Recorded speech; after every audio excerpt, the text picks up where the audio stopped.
Welcome students for the topic on random variable and random process.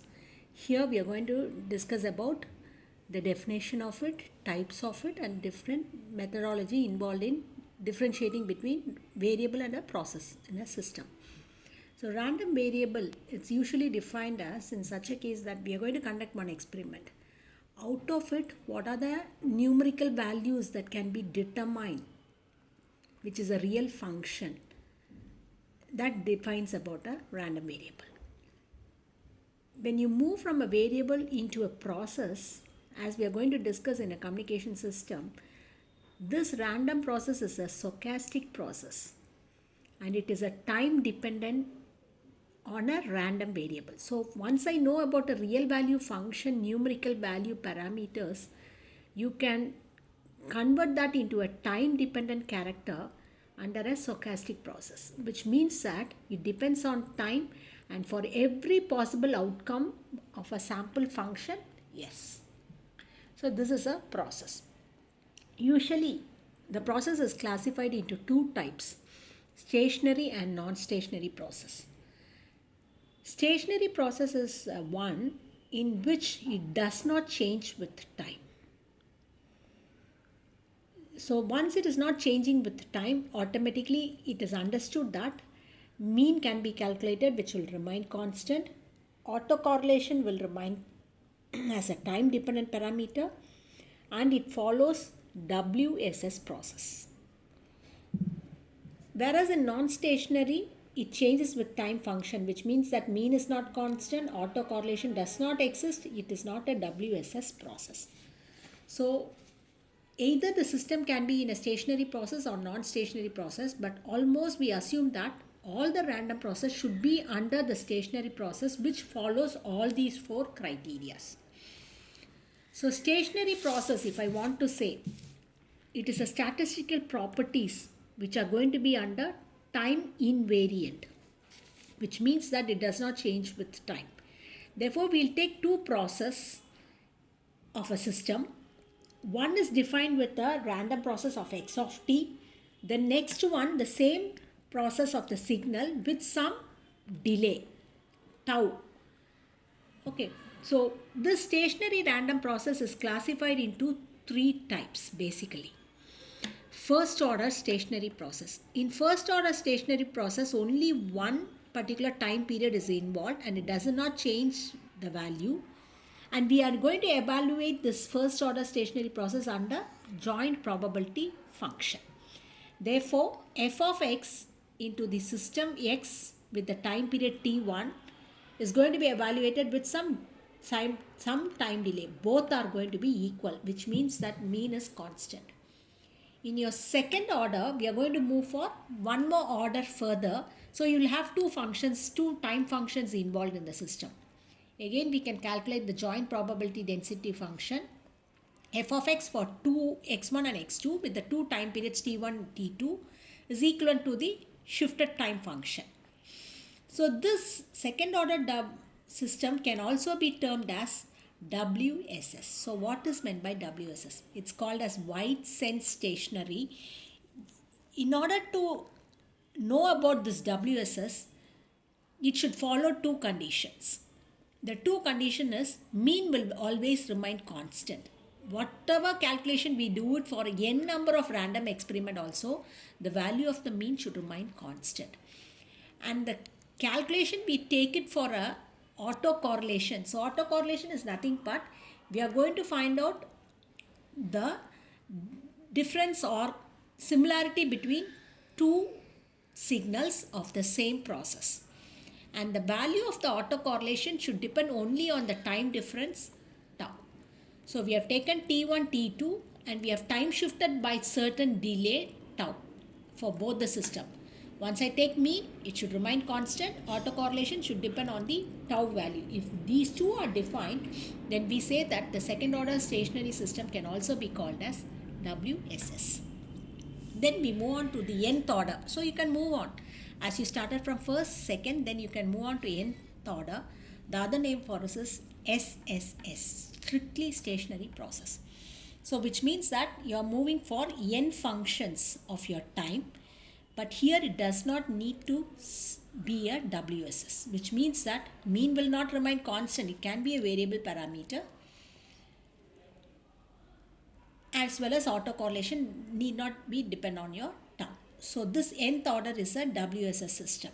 And all the process will be studied under linear time invariant, which means that input is x of t. You will have the transfer function of the system h of t. Output will be x of t convoluted with h of t. So if I take a mean, we are going to take the mean of the output, which means that x of t integrating for this particular system. Similarly, autocorrelation, x of t into h of t1 minus t2 for both the functions. This is how we classify a random process. So we finally conclude here, we are saying that random process is a stationary process and it will almost follow a second order system which will lie under WSS system. So from here we know what are the statistical values to be calculated: mean, variance, standard deviation and autocorrelation function. So how to calculate your mean? It is nothing but the mean value of a entire random variables occurring in an experiment. So you are going to integrate it, and for a continuous signal you can integrate it. For discrete signal you can put a sigma function, and for the n values of the random variable for a random experiment conducted, we can calculate what is mean. Variance, it is for the second moment calculation of your same random experiment. Standard deviation is the square root of the variance. So these three are the important statistical values to be calculated for any random experiment to be conducted in a system. And this third one we told you, it's an autocorrelation function. How to define it? It is defined as the function that relates between a random process between one signal, and the second signal is going to be of a time delayed version. The process is going to be the same process. So process will remain as only one thing. Only you have first signal and the second signal with some delay. We call it as time delayed version. Therefore, we can denote autocorrelation by Rxx of tau. Xs means it's from the same system. It can be calculated by mean value of x of t multiplied by mean value of time delayed shifted function x of t plus tau. The next parameter to be calculated again under statistical for a random process is cross correlation. So here the word itself, it means that it is cross. So you're going to take two processes. First signal from the first process, second signal from the second process, and the second signal will be a delayed version of the first signal.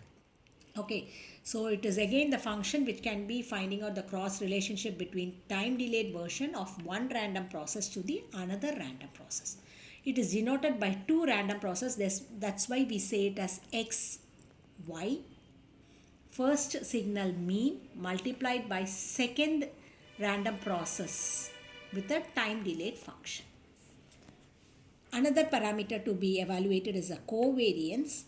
It is nothing but it is going to measure how far the two random variables are varied together. If I have a two random variables, how far the difference is occurring, that has been evaluated by the parameter covariance.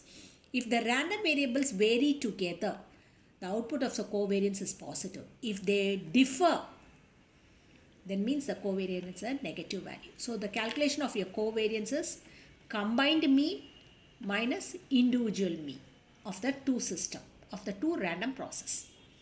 And final parameter to be calculated is the power spectral density. All the above parameters, when it involved in a system, we all calculated with respect to a time domain parameters. If I take a mean, variance, standard deviation, correlation parameters, covariance parameters, all are with time domain natures and time domain characteristics. But once I want to talk about a spectral density, it has to be evaluated under frequency domain parameter.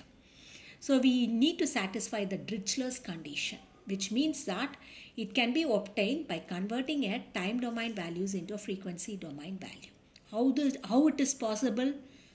We'll take a autocorrelation which is available in a time domain take a Fourier transform, time domain will be converted into frequency domain, and the output of that particular frequency domain, we call it as power spectral density output. So it is denoted by x S of xx omega. So S denotes a power spectral density. Since it is taken from the autocorrelation, we have taken from the same process x itself. Therefore xx of omega.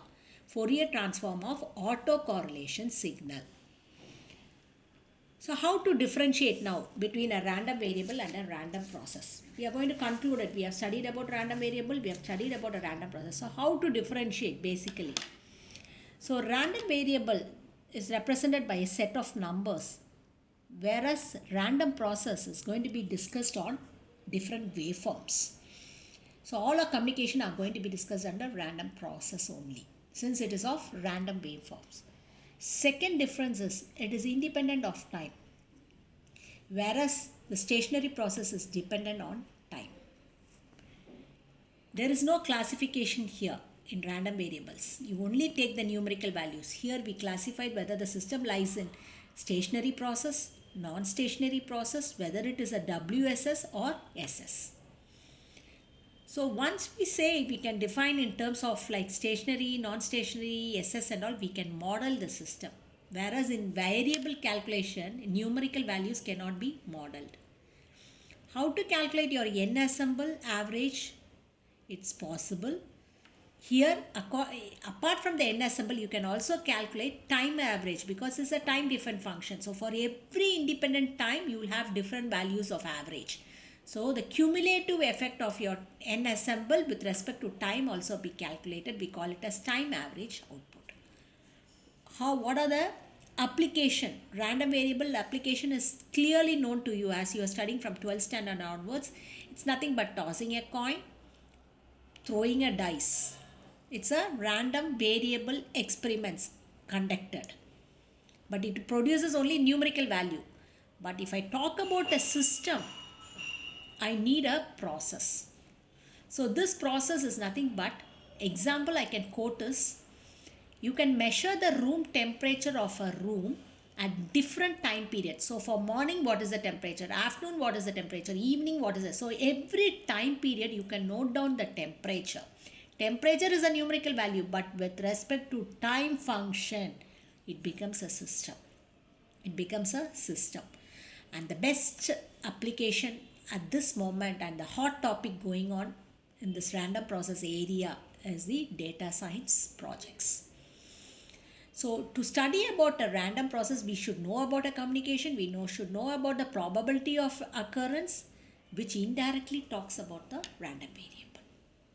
So statistical values are related with random variable. But when I talk about a system, everything comes under calculation of random process. So this is how we define about a generalized classification on a variable and a random process. And in further lecture video sessions, you will be understanding how to apply a random process under the probability methods, different probability methods for a communication signals. Thank you.